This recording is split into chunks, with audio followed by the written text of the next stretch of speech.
Hello everyone, I welcome you all for the course Engineering Metrology. So this is the third lecture on surface texture.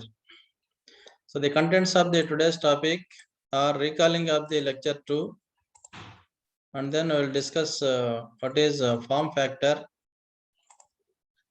and bearing curves, and then we will discuss roughness grade symbols. Then we will discuss the measurement of surface finish using the different methods, and then we will discuss the stylus probe instruments.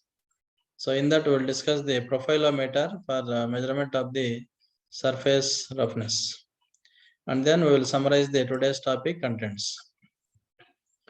So in the lecture 2, so we discussed the different order of geometrical irregularities. So we have seen the 4 types of geometrical irregularities. First one is first order geometrical irregularities. So these are caused by the inaccuracies in the machine tool itself. So for example, the inaccuracies in the straightness of the guideways causes the inaccuracies in the surface roughness, or inaccuracies in the geometrical irregularities.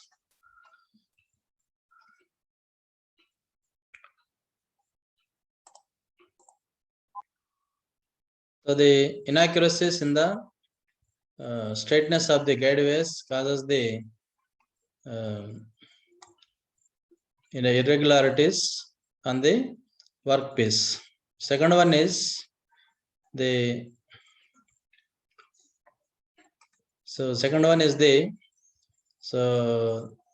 deformation in the workpiece due to the cutting action of the cutting tool on the workpiece. And the third one is self weight of the material. So all these causes the first order geometrical irregularities on the geometrical surface. And the second order irregularities, so these are the irregularities caused due to vibrations of any kind.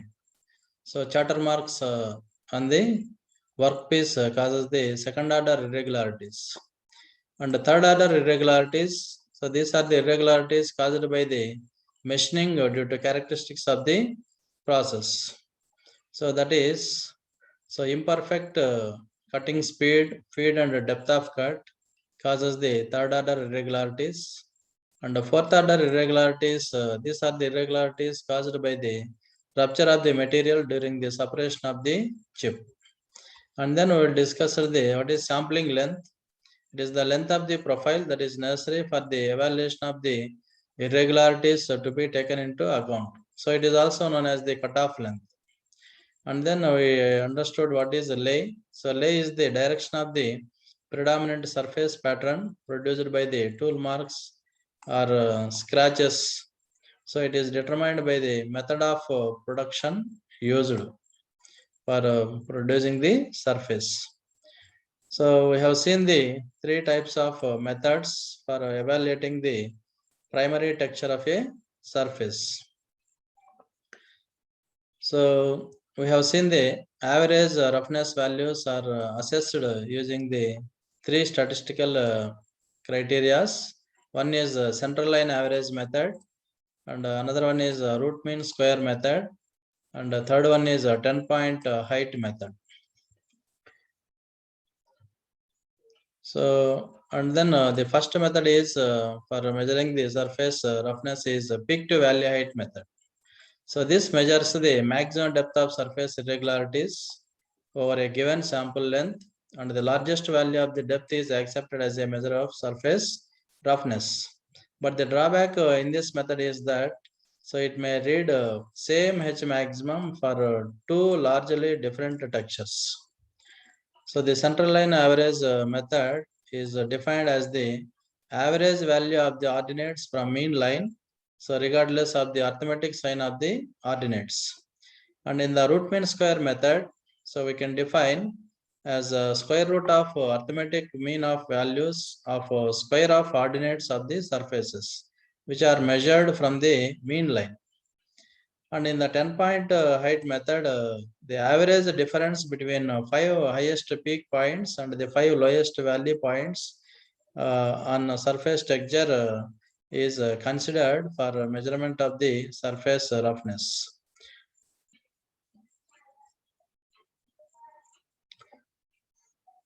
So the today's class is form factor and bearing curves. So this is the these are the certain characteristics which may be used for evaluating the primary surface texture.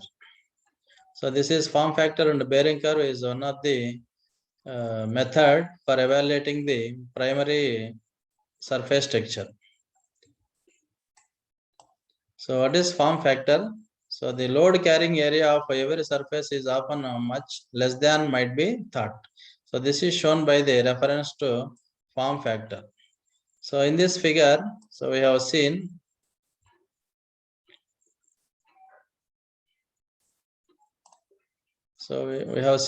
there are some irregular surface. So the hatched area is the area of the metal. Suppose if there is no hatched area here, you can find the flat rectangle. Okay. So if it is a flat rectangle, that is exactly a rectangle. That means the surface produced is very high. Suppose if the rectangle is partly filled by these irregularities, that means the surface finish is poor. Okay, so the form factor is obtained by measuring the area of material above the arbitrarily chosen baseline. So this is the arbitrarily chosen baseline in the section and the area of the enveloping rectangle. So this is the area of the enveloping rectangle and this is the area of the metal. So the degree of fullness K is measured by measuring the area of the metal divided by area of the enveloping rectangle. And also, so we note that the surface roughness values, obtained from the peak to valley height method is greater than root mean square method is greater than RMS values is greater than and 10-point height method. Okay, so here the form factor we can define K equal to already given area of the metal divided by area of the rectangle. Suppose if the K value is greater than 0.8, that indicates the high surface finish. If the K value is less than 0.8, it shows the low surface finish. And the degree of emptiness also we can calculate as 1 minus degree of fullness or form factor. So here, so if we consider an example, so during measurement of surface finish, a sampling length of 2.5 mm is taken.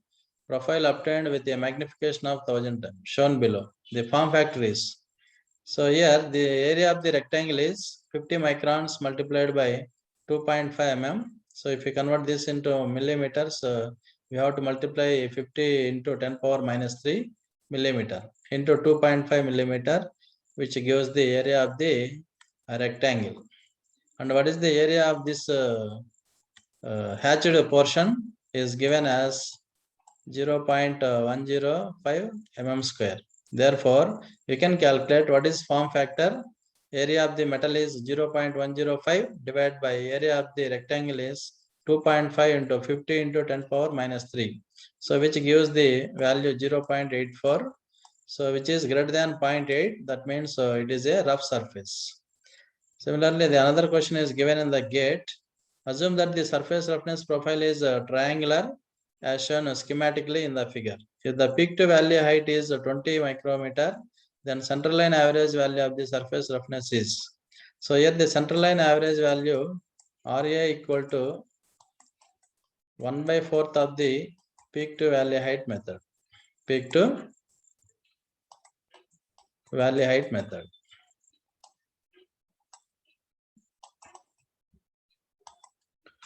So therefore, the peak to valley height is 20 micrometers. Therefore, the average surface roughness RA is equal to 1/4. That means 1/4 of 20 is 5 microns. So it is a simple question. Next, coming to the bearing curve.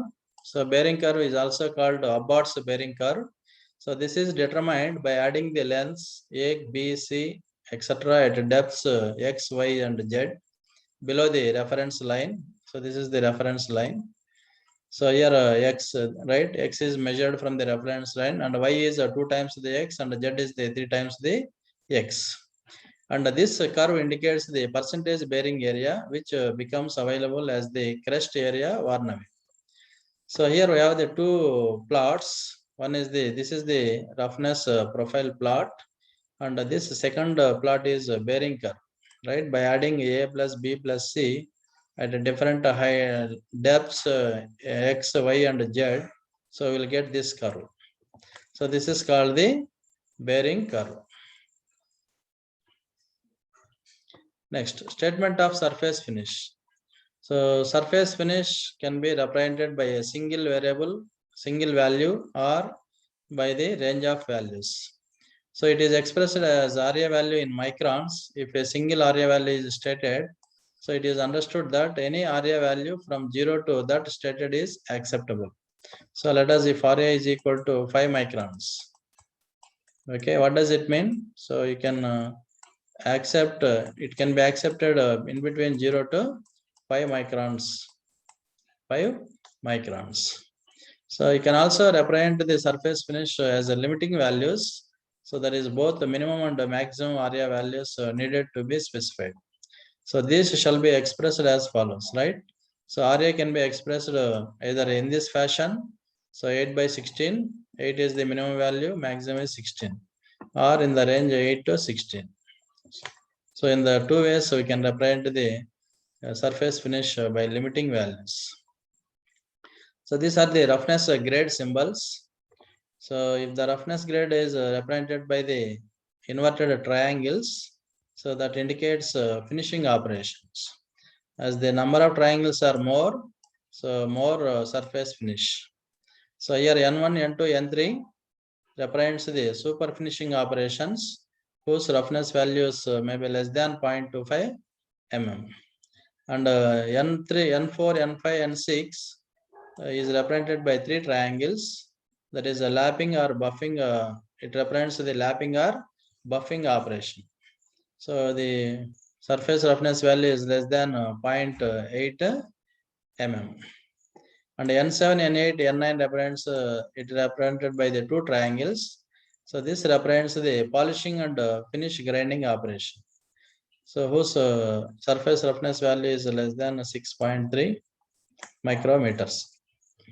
And N10 and N11 roughness grade represents the rough grinding operation. So it is represented by the only one inverted triangle. So whose roughness value is less than 25 micrometers. And N12 represents the casting operation. So the roughness grade, this is the roughness grade symbol, whose roughness value is greater than 25 mm, 25 micrometers, 250 microns. So this is the symbol to designate a surface finish on drawing. So this is very important, right? So this is the triangle, inverted triangle, and this is the line, right? So this whatever you represent at the left side of this triangle side, so that indicates the machining allowance. So here, if you if you see the similarity, so here the 5 represents the machining allowance. 5% is the machining allowance. Okay, let us the right side. The figure indicates the direction of the lay. So you can correlate here. The perpendicularity symbol represents the lay direction is perpendicular. And on the top of the triangle, if you represent the surface value of the grade, so that is 12.5 is the surface roughness value. And this is the machining method or additional treatment given or required for the component is provided at the top of this line. So that is here you can correlate, it is milled and chrome plated. So additional treatment is chrome plated. Milling machining method is milling machine, right? Milling operation. and the bottom of this line is sampling length and other roughness values. So the sampling length is 0.25 mm and the roughness value is 2.5 micrometers. So in this way, we have to designate the surface finish on the drawing. And the measurement of surface finish we can done by using the two methods. So inspection by comparison and a direct instrument measurement. So first one is the inspection by comparison methods. So in this method, so the surface texture is assessed by observation of the surface. So it is a purely qualitative analysis of the surface texture. So what we will do here is the texture of the surface to be tested is compared with that of the specimen of a known roughness value and which is finished by the similar machining operation. So though these methods are rapid, the results are not reliable because they can be misleading if the comparison is not made with the surface produced by the similar techniques. Suppose if we consider one surface is produced by the grinding operation, right? So you know the surface roughness value. Suppose if you want to compare the other surface roughness, right? So this also should be machined by the same grinding operation. Otherwise, you cannot compare. Okay, so we have the various methods for inspection by comparison. So we have the visual inspection, touch inspection, and scratch inspection, microscopic inspection, surface photographs, micrometer, micro interferometer, Pallas surface dynamometer, and a reflected light intensity. So we'll see one by one. So what is the visual inspection? So in this, the surface is inspected by the naked eye. So if this method cannot be judged accurately when the surface finish is very high. Suppose we have the two surfaces, so whose roughness values are very small, which cannot be identified by the naked eye. So let us, this is 0.5 microns. So this is 0.25 microns.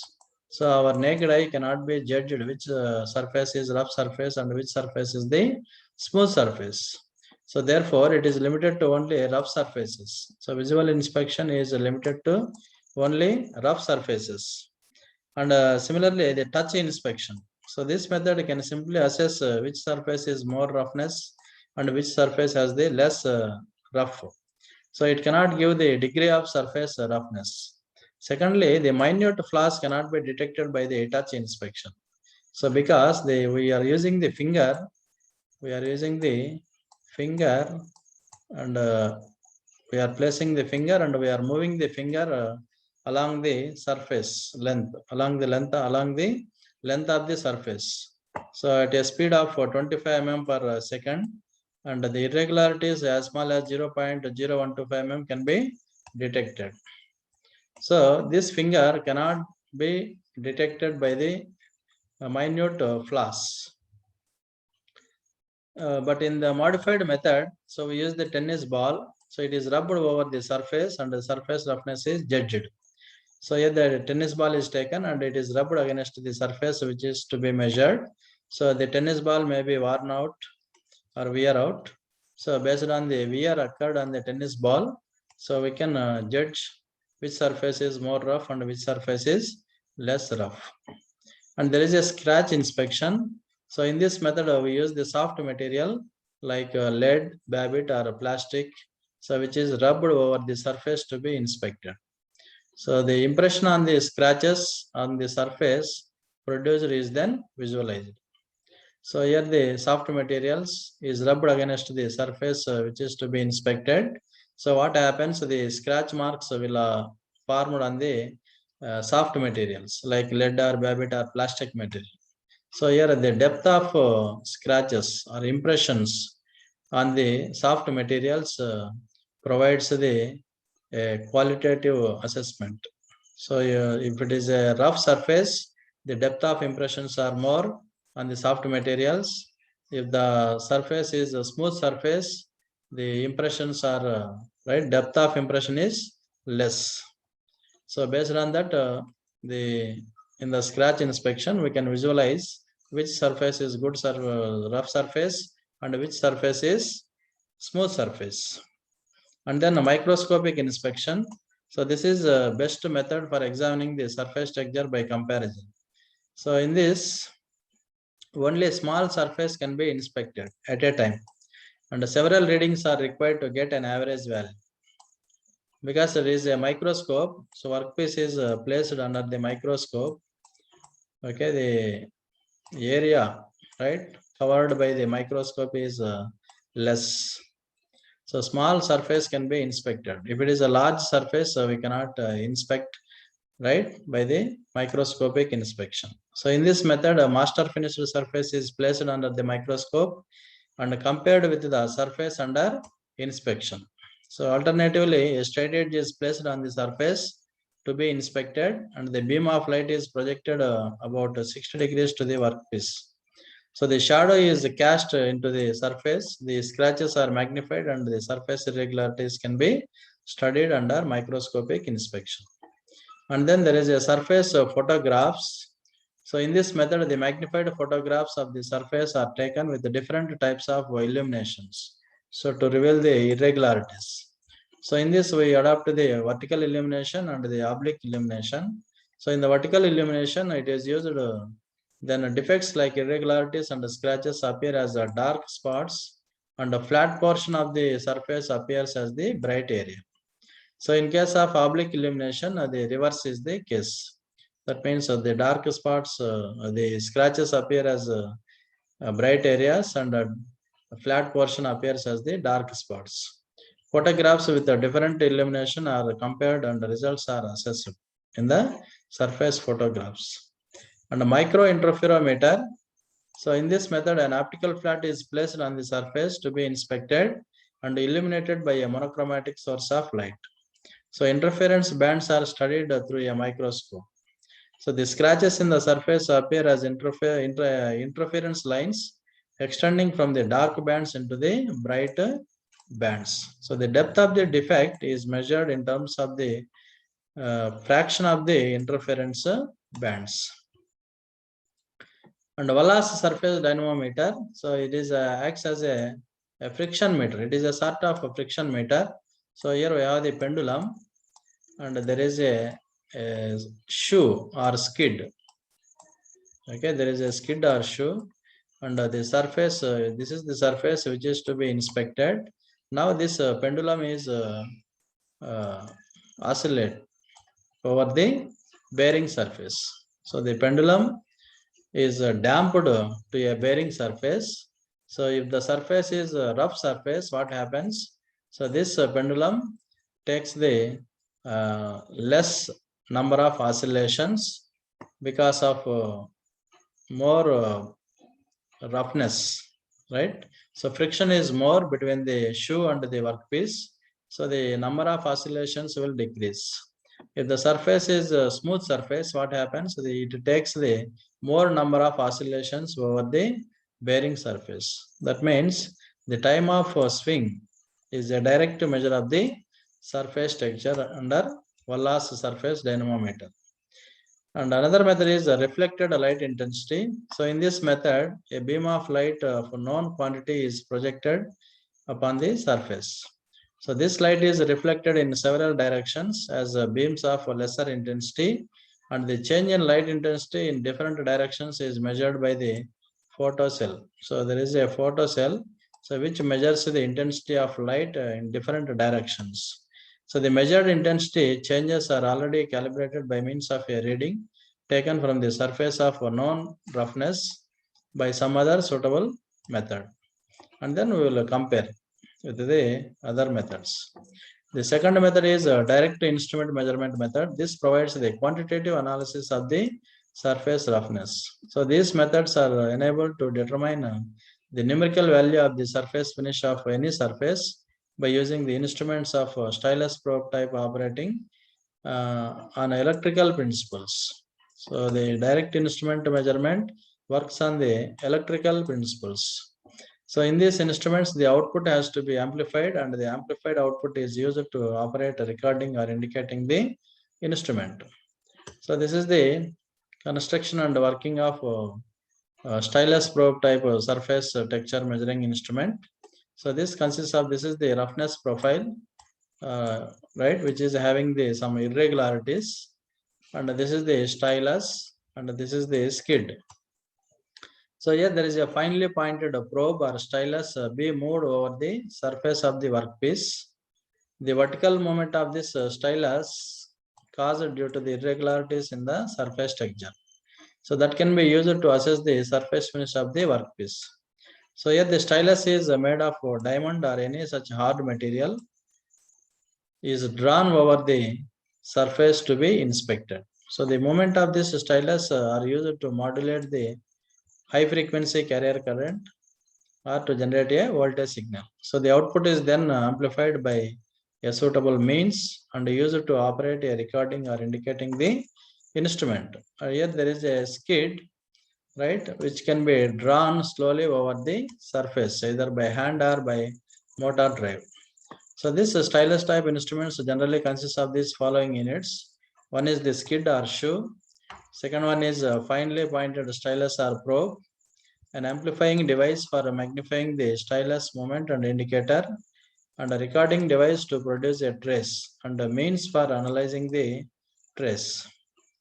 So what are the advantages of this stylus probe instruments? So this is the main advantage. So that is, electrical signal available can be processed to obtain any desired roughness parameter, or can be recorded for a display, or we can use the electrical signals for subsequent analysis.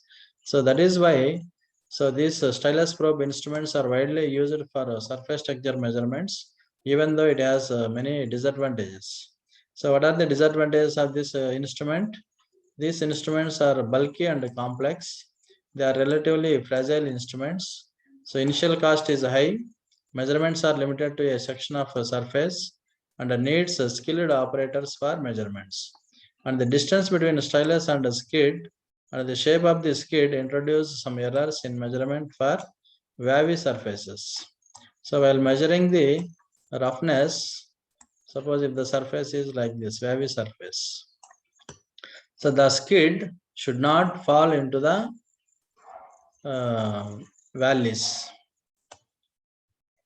So in that case, the skid type instruments are not suitable for measuring the surface roughness. When we want to measure the waviness of the surface, so this skid and stylus type instruments are not suitable.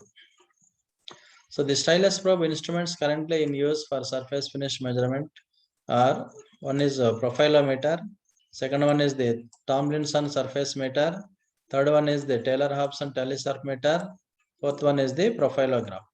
So let us will see the first one, profilometer. So this profilometer is an indicating and recording instrument used to measure the roughness in microns. So the principle of this instrument is similar to the gramophone pickup unit. Okay, it consists of the two principal units. One is the tracer. So this is called the tracer, and there is a amplifier. Okay, so here a tracer is a finely pointed stylus. So it is mounted in the pickup unit, so which consists of the induction coil, and it is located in the field of the permanent magnet. So when the tracer is moved across the surface which is to be tested, okay, so it is displaced vertically, okay, up and down due to the surface irregularities. So this causes the induction coil to move in the permanent magnetic field. So what happens? So the induction coil will induces the voltage. So that is amplified and recorded. So this instrument is best suited for measuring the surface finish of deep bores. So this is about the today's class. The form factor is obtained by measuring the area of the metal above the arbitrarily chosen baseline in the section and the area of the enveloping rectangle. So if you get exactly rectangle, that means the surface finish is very high. If the rectangular is partly filled by the irregularities, that means the surface finish is poor. That is quantitatively we can express if K is greater than 0.8, high surface finish, and K is less than 0.8, it is a low surface finish. And the bearing curve is determined by adding the lengths A, B, C, etc. at the depths X, Y, and Z, etc. below the reference line, and indicates the percentage bearing area which becomes available as the crest area worn away. So the methods used for ensuring the surface finish can be classified broadly into two groups. One is inspection by comparison and a direct instrument measurement. So in the first method, inspection by comparison methods. So in that we have the 8 methods. So visual inspection, touch inspection, scratch inspection, microscopic inspection, surface photographs, micro interferometer, Wallace surface dynamometer, reflected light intensity. So but the main advantage of the stylus type instrument is that, so in this the electrical signal available that can be processed to obtain any desired surface roughness parameter, or it can be used for recording for display, or we can use this electrical signals for subsequent analysis of the surface roughness. Therefore, this type of instruments are widely used for measuring the surface texture, even though it has the many disadvantages. So the stylus probe instruments currently in use for surface finish measurement. So one is a profilometer, the Tomlinson surface meter, Taylor Hobson tally surface meter, and profilograph. So profilometer is an indicating and recording instrument which is used to measure the surface roughness in microns. So these are the references we have seen for preparing these slides. Thank you.